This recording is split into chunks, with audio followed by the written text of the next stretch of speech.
Hello, everybody. Welcome back to day 2 of 100 Days of Magic, or maybe it should be 100 Days VDH. I don't know. It's 100 Days of Cure for the Common Game, that's for dang sure. Anyway, what we're going to do today is we're going to give you the dime tour around the Magic Room. Now, this particular floor mat right here, the wife had made for me for Christmas. It's amazing. I just, it's a doormat, and I just don't want, people to be scrubbing their muddy feet on it because it's gorgeous. So I'm going to hang it up somewhere. I don't know.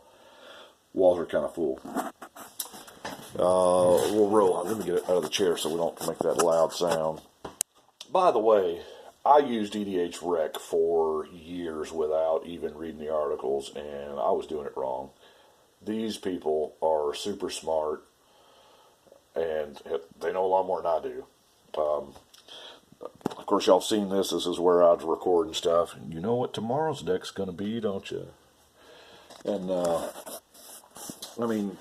you've seen the deck wall, obviously, but we'll see the rest of it. Most of this stuff is just empty. I like the From the Vault boxes. They're kind of cool. Those are the 3 unset decks I've got because they're not part of the plan. They were just for fun. Some Fat Pack boxes. Most of those are filled with jumps because that's my card. And then I caught a Black Friday deal. I got those board games up there for about, I don't know, like $3 a piece. I figured it was worth $3 just for decoration, Plus, got a cool little figure if I ever want to just bust one open. I don't have a real big cost in it. I do keep a Spellbook J sealed because that's, in honor of my grandson, and I don't really need the singles. I think I bought 10 of them. And then, of course, the figures there. Can't find a Jace. Jace is the only one that's, like, super expensive. Let's see what else we've got here. These are the last of the decks that are triple sleeved. I have been taking them out of these boxes, taking them out of the triple sleeve, and putting them in regular deck boxes.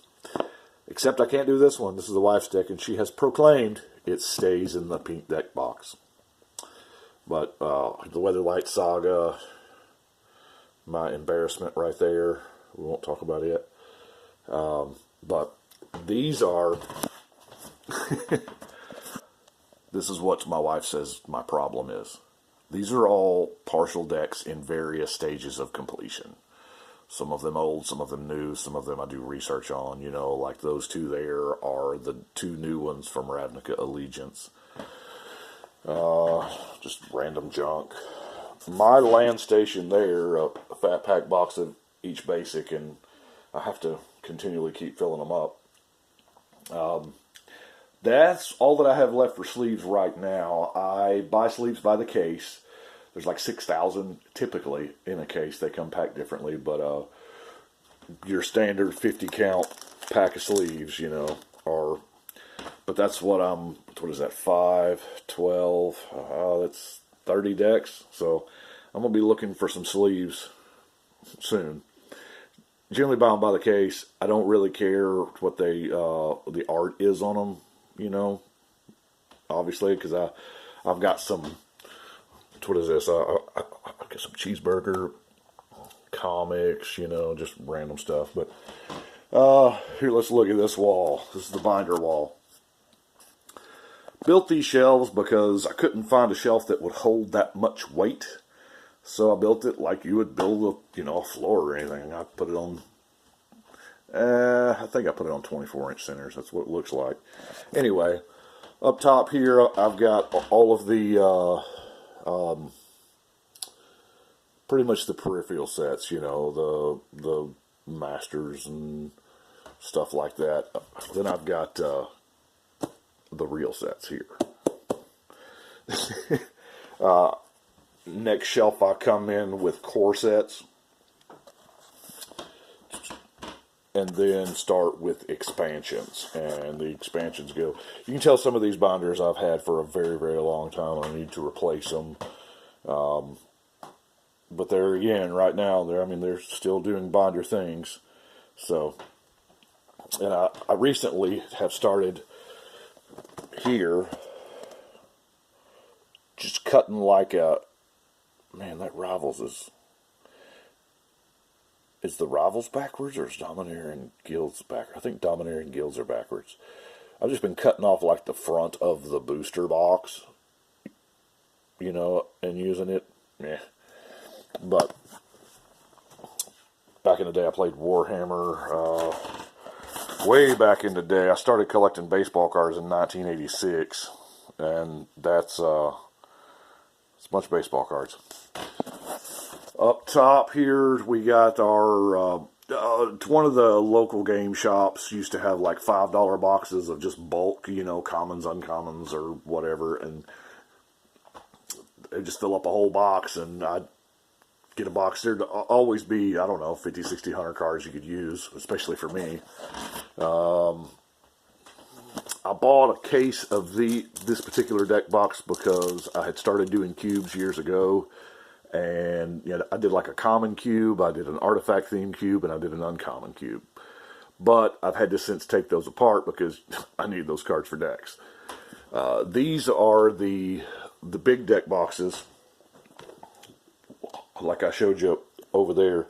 They're pretty nice. Dex makes them. I mean, it's perfect for a triple sleeve commander deck, but it's hard to put up there, So I've been taking them out. I'm not exactly sure what I'm going to do with them. Maybe I'll just give them away to patrons. I don't know.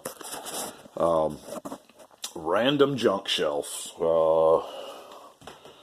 This is the card sorting tray. Wow, we're not going to focus for nothing, are we?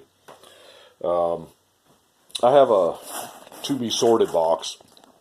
It says inventoried. Years ago, I was inventorying everything on Collection Builder, but as much as the collection changes, I don't really trade away as much anymore, but I get cards a lot, almost daily, and just it was just a part-time job just keeping track of the collection. So I was like, But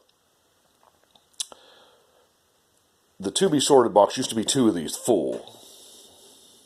I know it looks like this one is mostly full right now, but that section there is tokens, that section there is Rogue's Passages, and that is Evolving Wilds. So it's really the rest of it is, and I got some weird, remember those Thopters things that came, just random junk.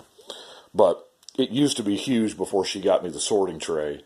So I sort them all by set, and then once I get through all of them, I'll put them up by set. Obviously, I haven't with this batch, but really makes it quicker.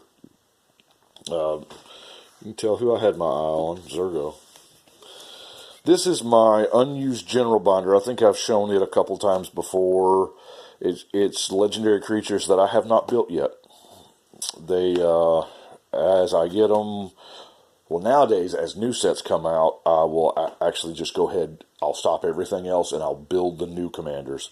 I've got a little post-it notes on what I'm going to do with it. Obviously, with Kiga, I'm going to abuse the legend rule with clone type things.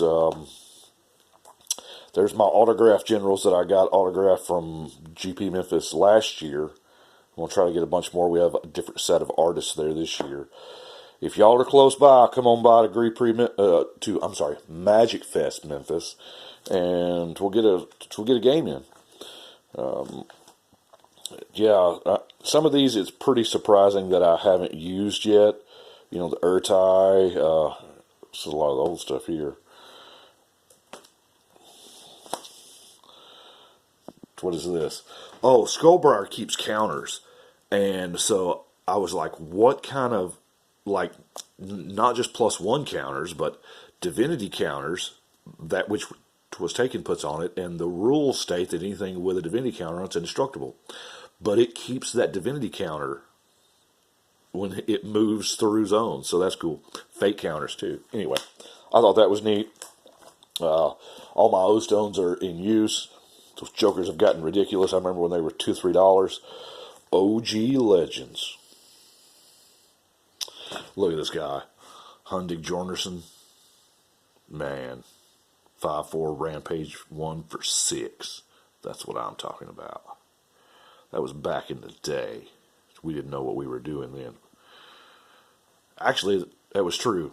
There was no such thing as a good card or a good player, because we didn't know. They were all good, they were all bad. But anyway, that's pretty much what we've got here. There's a good chunk of the room. I'm a hobby carpenter that raises hobby carpenters. Got a TV. We bought my son a TV for Christmas, and he gave me the old one. He's like, "Dad, you don't have a TV in the magic room?" And I'm like, "I sure don't." Cool. I don't know where I'm going to put it. I don't know, maybe up there on that top shelf for the rest of the junk. I do got the history of the room.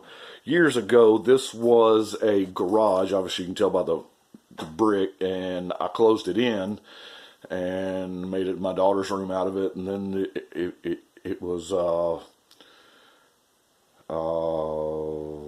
my son's room, hence the brown.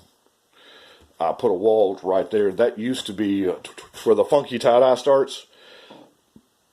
That was the old magic room. And then all the rest of this was his room.